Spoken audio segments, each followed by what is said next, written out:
from the Energy Boutique with your energy forecast for February 2025. So on February 27th, we are going to have our last astro event for the month before we dive into March. Brand new vibration, brand new lesson, brand new frequency for us to adjust to. And we're already starting to feel that jitteriness coming at us under this new moon in Pisces. So on the 27th, we are going to be entering into the dark phase of the moon. The new moon is the dark phase of the moon. There's no illumination of light in the sky. Therefore, things are dark. Things are uncomfortable. We are realizing what we've outgrown, what we no longer want, what we no longer want to experience. That is the ending, the closure that always takes place prior to a beginning, an initiation that, of course, a new moon truly supports. We have a lot of energy built up in Pisces energy. We actually have a stellium going on, 3 or more planets in a house or in a sign. We currently have 7 different aspects in water energy, and 6 of those are actually in Piscean energy. So there's a major focus on endings and closures needed before we start something new, we start something fresh. We are going to see this new moon in Pisces pop off at 9 degrees, 41 minutes of the sign. Now that 9 degree is a very interesting number because, of course, we have Venus, the goddess of love, beauty, worth, pleasure, and money. She's going to be retrograding at 10 degrees in Aries here very shortly. Mercury will be retrograding at 9 degrees. And of course, we have a eclipse coming at us here very shortly, also at this 9 degree. Now, within this first 10 degrees of any sign, that's the first decan of the energy, which means that we are kind of looking at what we want to build, what we want to create, the initial stages, if you will, the foundation and structure of what we want to build and create.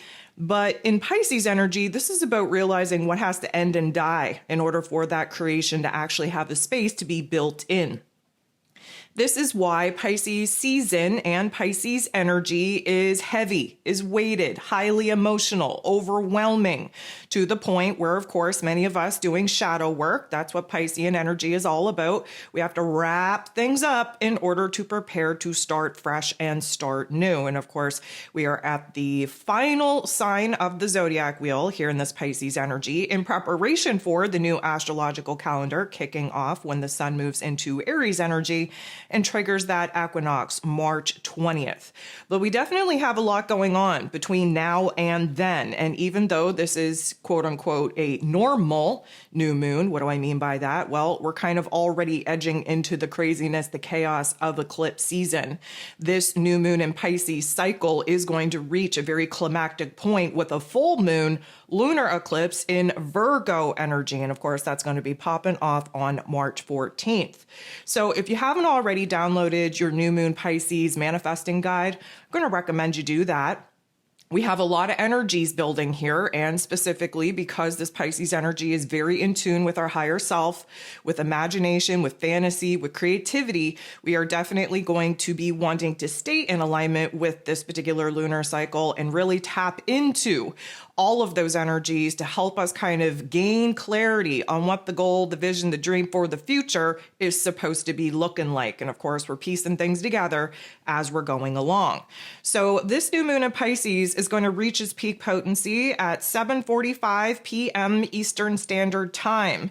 And of course, we are building in that darkness to this peak point where, again, that's the breakdown versus the breakthrough energy. And so are we going to anticipate happy days as we kind of lean into this new moon? Probably not. We need to kind of, again, sit in the darkness, realize the endings, the closures needed, come to a certain term of acceptance before we take a leap of faith where we start renewing and refreshing our soul and our spirit, our hopes, our wishes, our dreams. That will come after this new moon breakdown energy. And of course, help support us in gaining insight on who and what needs to stay and needs to go. So in that manifesting guide, you're going to see the elemental energy profile for this particular moon event. Again, very dominant in water, a lot of emotions, a lot of intuition. Just keep in mind that water can be a choppy state, kind of tossing us around, those big waves in the middle of the ocean, or it could kind of take on a more reflective scene where everything is just still and therefore acting as a mirror. And again, there's probably going to be a rapid cycling of all of these different states that water can take on, because that's what we need to be going through in our inner realm, beating ourselves up, breaking ourselves down emotionally, mentally, spiritually, energetically, probably physically speaking as well, in order for this rebirth, this resurrection to actually have the space to take place when, again, the sun moves into that Aries energy and everything comes back to life. So this is going to be a very interesting new moon in Pisces, I would say.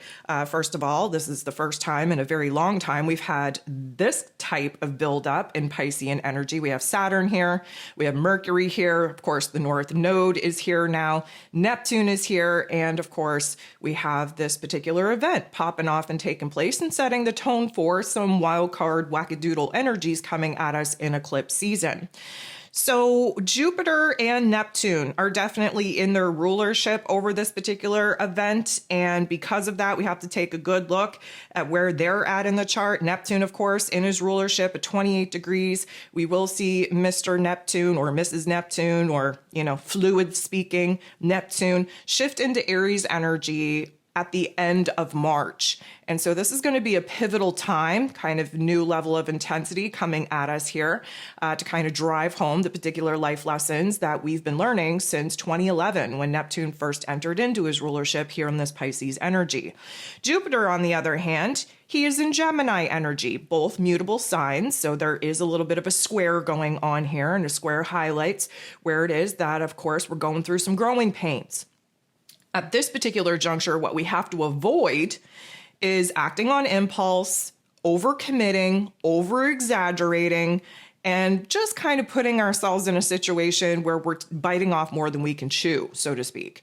And, this growing pain that we're going through is definitely taking place in our heart and our head space, because, again, we're unlearning a lot of the things that we've learned. We're relearning them in a much better, much more aligned type of way. And so there's a reframing, a restructuring of our emotions, of our memories, of our thoughts, of our ideas, specifically looking back in the past, because again, Pisces energy is a boat reflecting back through all of the signs that we just traveled through, kind of gaining a different perspective and kind of seeing where it is that, again, we can break free of some of those limiting thoughts, limiting emotions, limiting constructs. And at this particular juncture, again, there is so much emphasis on endings and closures in preparation for, again, the new beginnings coming at us. So this is a very interesting new moon cycle, because, of course, we just had Mars, the god of war, come out of his retrograde, and he is in a water sign as well. And so water on water action is very cleansing, very purifying. It is very refreshing, very renewing as well. What's interesting is that Mars still isn't really awake, so to speak. He's not up to snuff or up to speed. And he is essentially handing the baton over to Venus. Venus is but days away from her particular retrograde, and of course the jitteriness, the heart activations, all taking place right now, because again, there's a major pivot taking place in our own worth, in our own values, in our happiness, in our joy, who and what we want to take with us in this new particular chapter.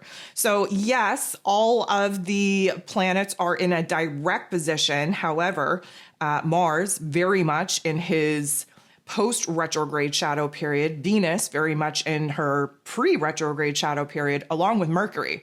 Because again, Mercury and Venus are going to be traveling together in the underworld, in that Aries energy, and eventually we'll be creeping back in this Pisces energy. So there's going to be a common thread, a common theme. Again, recommend, if you don't have those moon guides, if you don't have those monthly energy guides in front of you, get them.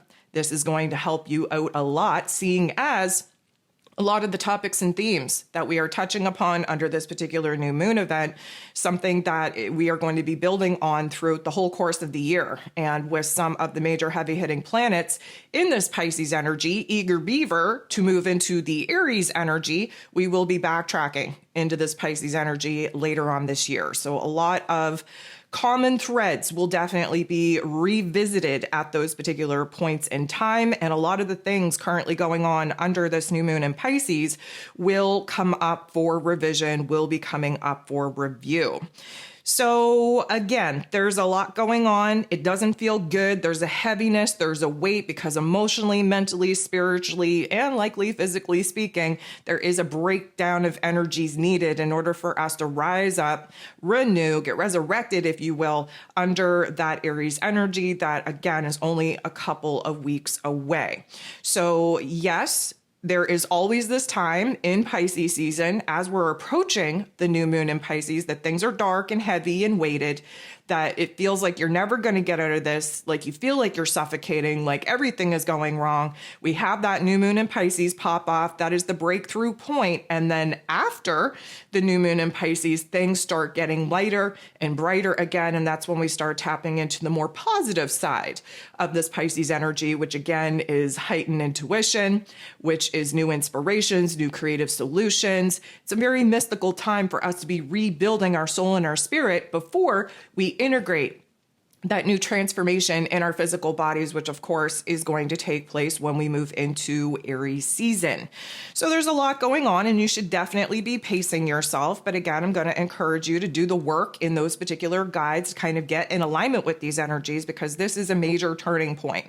And to do the work and prepare yourself for what is coming at us here, specifically in March, because again, I'm going to recommend, if you haven't already, go back, take a listen to that 2025 year ahead overview that I put out. March is the whole month, okay? The whole month that we need to be talking about in the grand scheme of things of the whole year. It is a banger of the month. It is the craziest, most chaotic month that we got going at us. And of course, the new moon in Pisces is setting the scene for the endings, the closures that will be taking place in order to create the space for the new beginnings that are coming at us as well.